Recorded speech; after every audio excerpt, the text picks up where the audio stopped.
The biting wind whipped across the desolate expanse of M46, a lonely stretch of Michigan highway that seemed to exist solely to amplify isolation.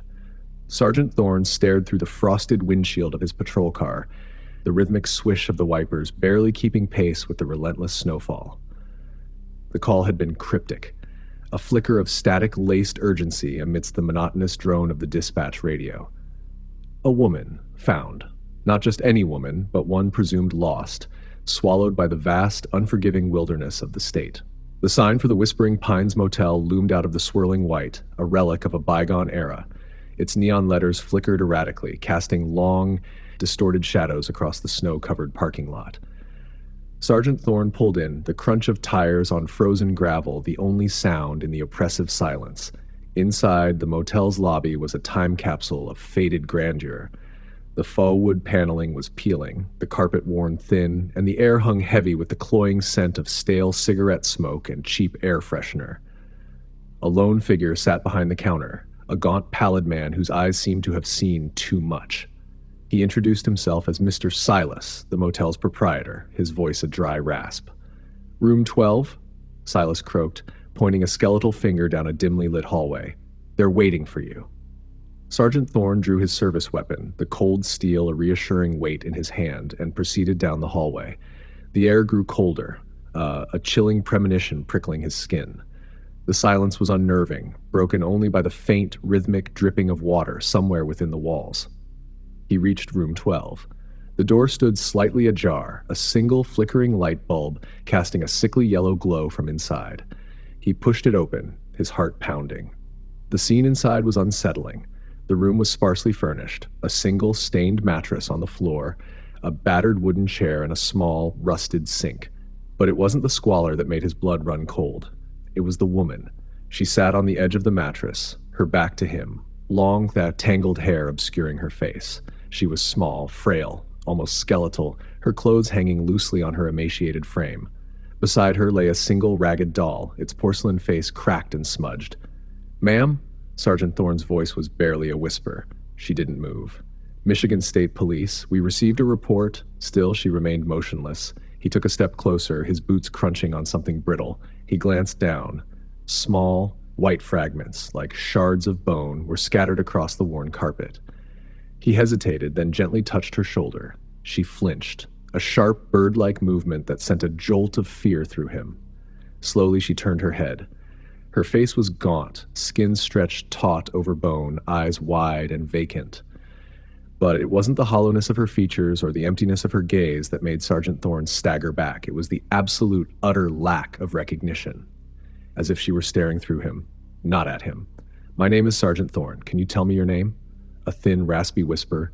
"Alara." The name echoed in his mind. Alara Vance. The woman who had disappeared in 2017 vanished without a trace from the small town of Havenwood, just a few miles south. Thorne radioed dispatch, his voice trembling slightly, requesting backup and medical assistance. As he waited, he tried to piece together the impossible. Alara Vance, presumed dead, found in a dilapidated motel, her condition unnatural. When the paramedics arrived, they found Alara unresponsive, her body cold and clammy. Her eyes remained open, fixed on some unseen point beyond the walls of the motel room. The doctor, a seasoned professional, looked at Sergeant Thorne, his face pale. "She's alive, technically," he said, his voice low. "But something's not right. Her vital signs are erratic. Her temperature is abnormally low, and there's something about her eyes." The ambulance sped away, its siren wailing through the desolate night, carrying Alara back to the world she had left behind. Sergeant Thorne remained, standing in the motel room, his mind reeling. He noticed a small wooden box tucked under the mattress. With trembling fingers, he opened it. Inside, he found a collection of dried flowers, a tarnished silver locket, and a series of sketches, crude images of twisted trees, shadowed figures, and a dark, gaping maw in the earth. He picked up the locket, tracing its intricate carvings.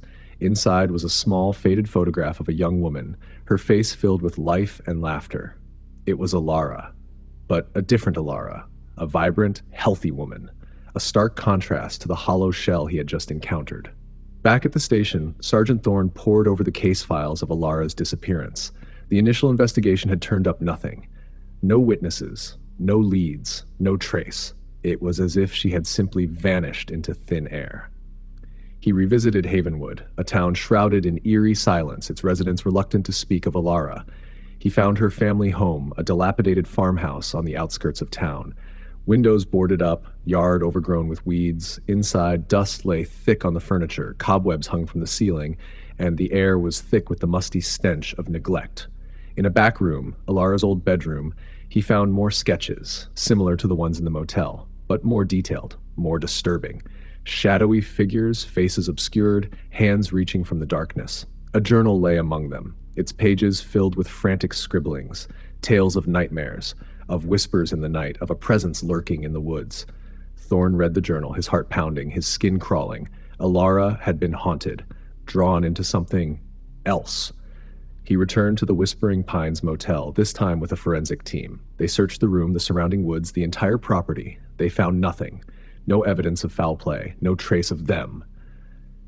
Alara was reunited with her family, but she was not the same. She was a shell, an empty vessel, her eyes devoid of life, her mind lost in a dark, twisted realm. She spoke in whispers, disjointed ramblings of shadows and murmurs of a dark place beneath the earth. Doctors found no physical explanation for her condition. They called it dissociative fugue, trauma-induced amnesia. But Sergeant Thorne knew better. He had seen the fear in her eyes, the terror that had consumed her soul. He visited her in the hospital, sitting by her bedside, holding her cold, frail hand. He whispered her name, hoping to bring her back. One night she opened her eyes, a flicker of recognition, a spark of life. "They're coming," she whispered. "They're coming for me." Then her eyes went blank, her body convulsed, and she fell silent. Alara Vance died that night, her secrets buried with her. The Whispering Pines Motel was demolished, its secrets lost to the earth. The town of Havenwood remained silent, haunted by the memory of the woman who vanished into the darkness and returned changed. Sergeant Thorne carried the weight of her story, a chilling reminder of the darkness lurking beneath the world. A darkness that could swallow a soul whole, leaving behind only an empty shell. Outside, the wind howled, a mournful lament for the lost, a warning. Some mysteries are best left undisturbed, some doors best left unopened.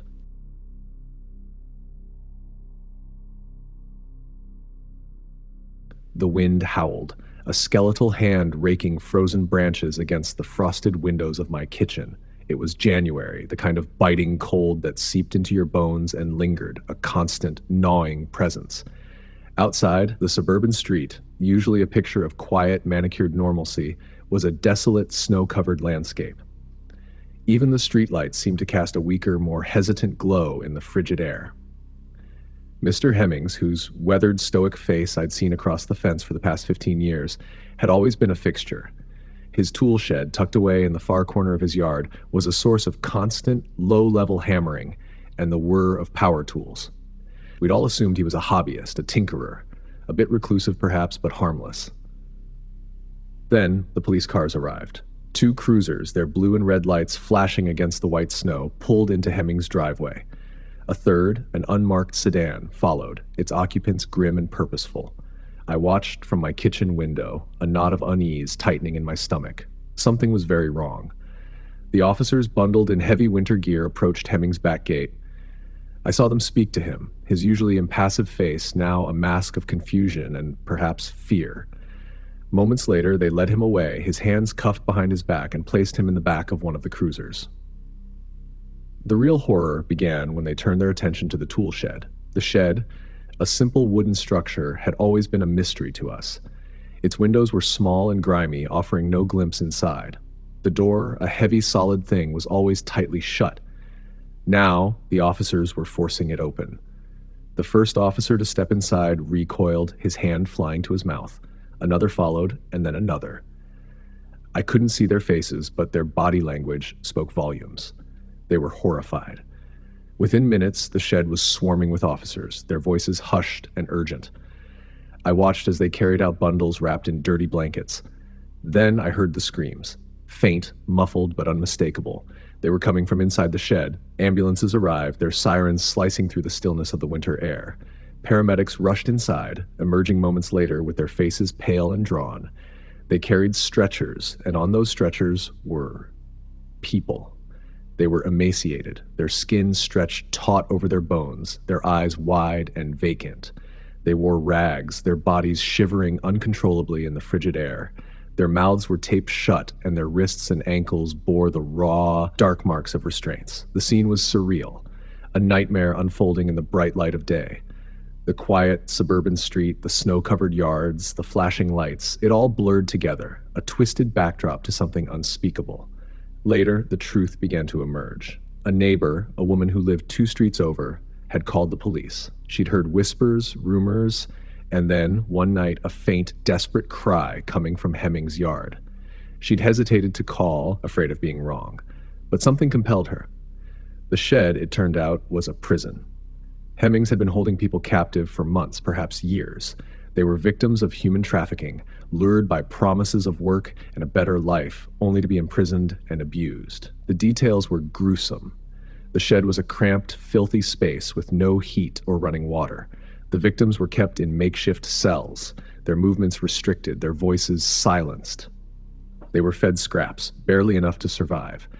The screams I'd heard were the cries of the living dead, the sounds of those who had been stripped of their humanity, reduced to mere shadows of themselves.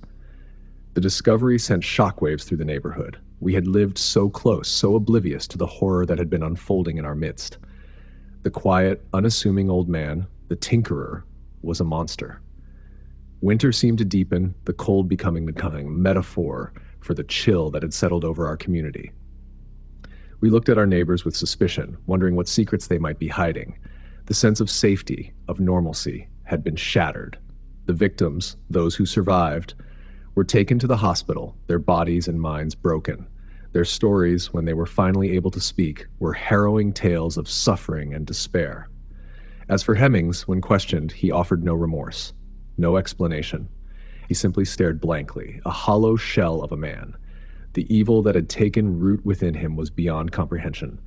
The tool shed, once a source of harmless curiosity, became a symbol of our collective blindness, our failure to see the darkness lurking beneath the surface of our seemingly idyllic lives. It was boarded up, a stark reminder of the horrors committed within its walls. The snow eventually melted and spring brought new life to the neighborhood, but the memory of that winter, the discovery of the tool shed, lingered like a scar. The quiet suburban street, once a haven of peace, was forever tainted by the knowledge of the darkness that had resided there. That winter, we learned a hard lesson, a lesson about the fragility of our sense of security, the insidious nature of evil, and the importance of vigilance, because monsters don't always look like monsters. Sometimes they look like the quiet old man next door.